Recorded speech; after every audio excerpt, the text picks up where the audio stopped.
Au courant de rien du tout, sauf une seule chose. Exactement. Et la seule chose dont on est au courant, c'est qu'un jeune homme vulnérable a été battu à mort. Le pourquoi, on n'en sait rien, peu importe. Il est mort, c'est un fait. Par contre, qu'un meurtrier soit relâché, et on nous annonce ça à 19h sur le journal local, ça a choqué pas mal de personnes. Exactement. Théoriquement, il y a pas mal de monde qui vont venir, on va attendre qu'ils viennent. On va pouvoir poser les questions, les réponses qu'on attend tous. Et surtout, pourquoi beaucoup d'entre nous ne comprennent pas ce qui se passe. C'est un scandale. On a perdu un frère, mais au-delà de tout ça, dans l'incompréhension totale de la remise en liberté de l'auteur du crime. Alors on s'est réunis aujourd'hui, c'est un petit groupe, ça s'est décidé hier soir, sans qu'il n'y ait de meneur, sans qu'on ait proposé quoi que ce soit. On est là pour rappeler que la justice, elle doit être faite, qu'elle soit faite égalitairement et dans le traitement de tout un chacun. Qu'il soit le fils de Sarkozy ou qu'il soit le fils d'une simple famille moncelienne. Que la justice soit faite rapidement et surtout avec la qualification des faits. Le reste, ça ne sert à rien. Voilà, tout ce que je voulais dire. Après, chacun son tour. Si tu as une question à poser, Où posez-lui. l'auteur du crime est actuellement. Il est sur son canapé, devant la télé. Et l'autre, il est dans une boîte, avec, il était découpé en 1000 morceaux. Sans se rentrer à Jamel, là, il s'arrête tout sans se rentrer. Franchement, remet en mandat de dépôt. 10 heures de garde à vue, 4 heures de ça aurait été sans son frère. Ça aurait été Jamel qui aurait été mis des coups de pied à lui. Il serait en prison, Jamel. Non, mais je peux pas rentrer. Avec tous les témoignages, Là, il n'y a rien. Appelez le témoin oculaire. Vous pouvez appeler le procureur. Vous appelez tout le temps quand vous avez un garde à vue. C'est pour cette raison. Parce que c'est pas un accident, monsieur. Non mais journaux, est-ce que c'est véritable? C'est pour ça qu'on est là pour le questionner. Oui, non, mais qui sont en liberté, d'accord. Mais les accusations qui sont portées sur lui. Ouais, en plus. En fait, les accusations qui sont portées sur le. Homicide involontaire sans intention d'abandonner. Ça veut dire que c'est la même chose qu'un accident de voiture. là. C'est la même chose qu'un accident de voiture. Moi j'ai une question à vous poser. S'il vous plaît, j'ai une seule question à vous poser. Est-ce que aujourd'hui, à l'heure actuelle, si Jamel ne se serait pas rendu là-bas, est-ce qu'il aurait encore la vie saine ou est-ce qu'il aurait est-ce qu'il se serait encore voilà, c'est ça. En fait, notre question aujourd'hui c'est là. Est-ce qu'il est mort par rapport au coup ou est-ce qu'il est mort par rapport à Dans son vomi, il est mort dans son vomi. D'accord. Oui, mais dû à quoi? Dû à quoi? Il y a quelque chose. Il y a une cause à tout ça. Dû au coup qu'il a reçu. C'est exactement ce que je suis en train de vous dire, c'est que l'enquête va continuer dans ce sens-là. L'enquête va continuer dans ce sens-là. Écoutez, on va faire des questions-réponses intelligentes. La question-réponse. Ne vous inquiétez pas, on va pas rester longtemps, on va pas bloquer la voie. Monsieur Berthelot, excusez-moi. Et ça, il faut. C'est un accident de voiture. C'est un accident. L'information judiciaire, ça sert à ça. Les témoins. Attends. Il y a un témoin qui s'est exprimé. Deux témoins. Deux. Non, déjà un principal Attendez. qui s'est exprimé sur France 3 à midi en disant qu'il avait vu toute l'action, c'était un déchaînement de violence, qu'il a été tapé à terre, que sa dame, elle lui disait arrête, ne respire plus. Hein? Il est mort par rapport à ça et vous mettez homicide involontaire. Accident. D'accord. C'est pas un accident, Monsieur monsieur. Berthelot, vous avez la capacité d'appeler le procureur. Vous avez la capacité d'appeler le procureur. On vous demande, si ça ne vous met pas, d'appeler ce procureur et de nous donner une réponse à tous ces gens. Exactement. Donner une réponse. Pourquoi il est en liberté, tout simplement. Sans rentrer dans les... Même vous comprenez pas pourquoi il est en liberté. Sans rentrer dans le secret d'instruction. Non, mais vous êtes Parce que cette personne... On n'est pas loin de penser, monsieur, on n'est pas loin de penser qu'il y a une justice à deux visages. C'est pas normal. Deux visages. Vous êtes commissaire de police, d'accord? Vous n'avez pas de réponse. Vous enquêtez, vous faites monsieur, vous faites des enquêtes. On est là. Vous arrivez sur le lieu on est là. Vous arrivez sur le lieu d'un crime. Vous avez un meurtrier et vous avez un mort. D'accord? Vous prenez au logo. Vous lui posez des questions, vous appelez directement le procureur qui vous dit qu'est-ce qu'on doit faire avec Oui, les journalistes qui disaient qu'il avait 48 ans. Faudrait peut-être vérifier vos sources. Pour une personne qui est décédée, le mec il a 48 ans. vous appelez le procureur. Pour un rien de JSL. Non, ne parlez pas de la justice décide, d'accord? Vous êtes acteur pour la justice, monsieur. C'est-à-dire que vous apportez des éléments à la justice. Quels éléments vous avez apporté? Chose que pouvez-vous me dire parce que vous êtes acteur. Quels éléments vous avez apporté pour pouvoir... Non mais simplement c'est une question simple, monsieur, que je vous pose.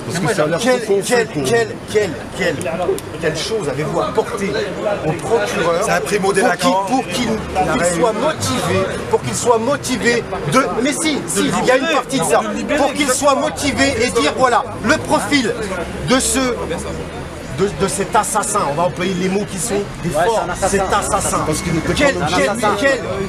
Quelle chose vous a motivé, monsieur le commissaire? Quelle chose vous a motivé pour vous dire voilà, c'est un assassin, il a des circonstances atténuantes. C'est quoi? Il est malade? C'est quelqu'un qui a été quoi? À qui on a fait la misère? Peut-être, je sais pas, je vous pose la question. Peut-être que Jamel lui a fait la misère pendant des semaines, il avait peur, c'est une victime, c'est quoi? C'est quoi? Le souci, c'est qu'il y a toutes ces questions. D'accord. Et voilà, et tout ça. Et toutes ces questions-là, vous avez pu y répondre. C'est justement. Vous avez pu apporter une réponse, monsieur. Mais le procureur. Et c'est justement pour éclaircir, pour répondre à toutes les questions que vous venez d'évoquer, qu'effectivement, maintenant, il y a une information judiciaire qui est commandée par un juge d'instruction qui va nous demander tout ça. Ouais, mais ça. Ah, mais ça.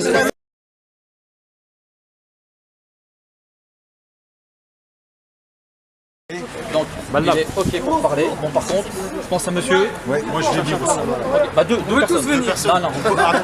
Merci. Vous êtes personne, 3 personnes. On est tous gamins. 3 personnes. On vient tous.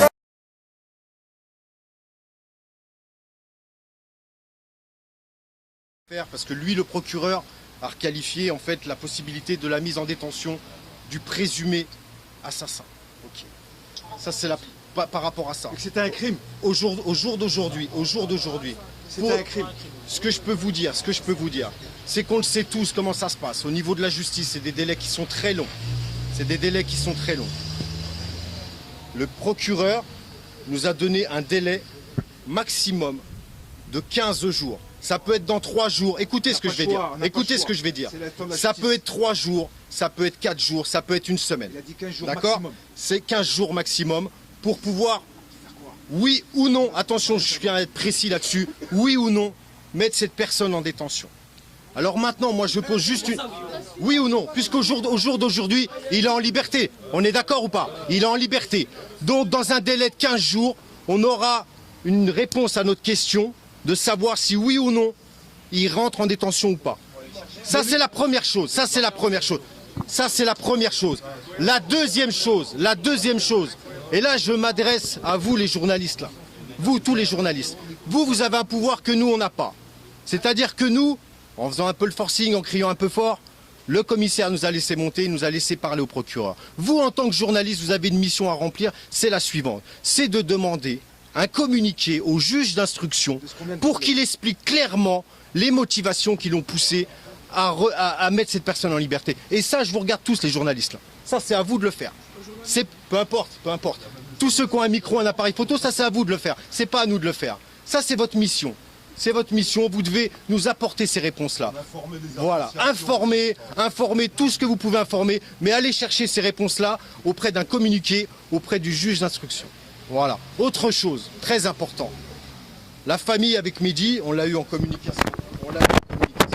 Moi, ce que je veux vous dire, j'ai sûrement la haine autant que vous.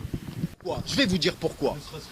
Depuis 1 an à Mont-Soleil-Mines, on parle d'incivilité. On parle de voitures brûlées au Gautret. On a l'impression que c'est Chicago. Bref, c'est tout un bordel. Et si aujourd'hui, ou même ce soir, ou même demain soir, on brûle quoi que ce soit, ou on fout n'importe quel bordel, ça aura aucune signification. Ça sera aucun effet. Ça aura aucun effet. Juste pour vous personnellement, pour défouler votre haine ou votre rage. Mais vous allez mettre à néant. Écoute-moi bien.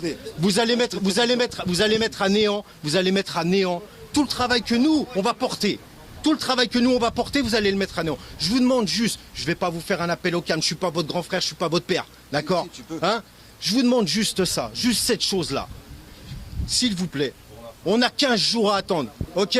On a 15 jours à attendre. On a perdu un frère, c'est très douloureux pour nous. Accompagnons cette famille dans le deuil, dans une quête, dans des trucs pour les accompagner dans le bénéfique. Dans le bénéfique. On fait pas de sale. Faisons pas de sale. N'allons pas brûler des voitures, n'allons pas casser des choses. Parce que c'est donner à manger à toute une population qui est autour de nous. C'est leur donner à manger. C'est leur donner à manger. Vous avez vu les commentaires hein, dans les journaux, quand il y a une petite bricole, il dit toujours des allusions, que c'est toujours les mêmes. Écoute, c'est toujours les mêmes. C'est ce qu'ils attendent de nous. Aujourd'hui, que ça soit le commissaire, ou même le juge d'instruction, ça peut paraître bizarre. Ils ne peuvent pas nous donner plus de précision que ça. Ils peuvent pas. Attendez. Aujourd'hui, là, ce qu'on appelle, ça sert à quelque chose. Oui, bien sûr, ça sert à quelque chose. Il y a eu un appel du procureur, à mon avis, Attendez. il savait qu'il y avait une mobilisation qui allait se faire. Écoute-moi, et qu'il pouvait pas rester silencieux. écoutez-moi les gars. Parce qu'il y avait une mobilisation. Le procureur... On va rester mobilisé. D'ici 15 jours, pareil, si ça ne bouge pas, on se retrouvera là. Le procureur, c'est lui qui a fait appel. Il n'était pas obligé de faire appel.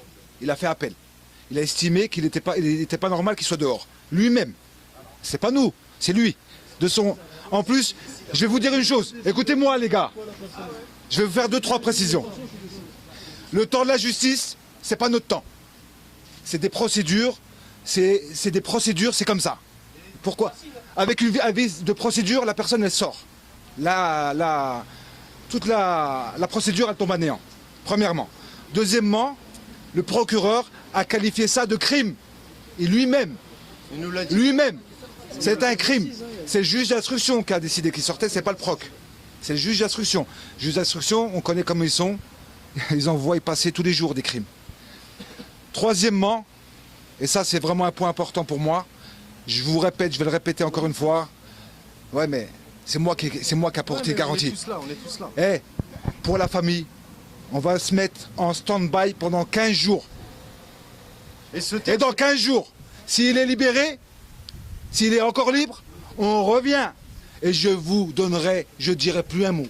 Celui qui voudra parler, il parlera. Celui qui voudra agir, il agira. Je ne dirai rien. Se taire, c'est pas admettre. Voilà. Se taire, c'est pas admettre. 15 jours pour la famille. Rester tranquille, c'est pas admettre. C'est pas dire, on les laisse faire. Se taire, c'est pas admettre. Le temps qu'ils partent au Maroc, on va enterrer. Ils vont enterrer Djamel dans la dignité. On va enterrer Djamel dans le calme. Deuxièmement, dernière chose. Maintenant, on va parler.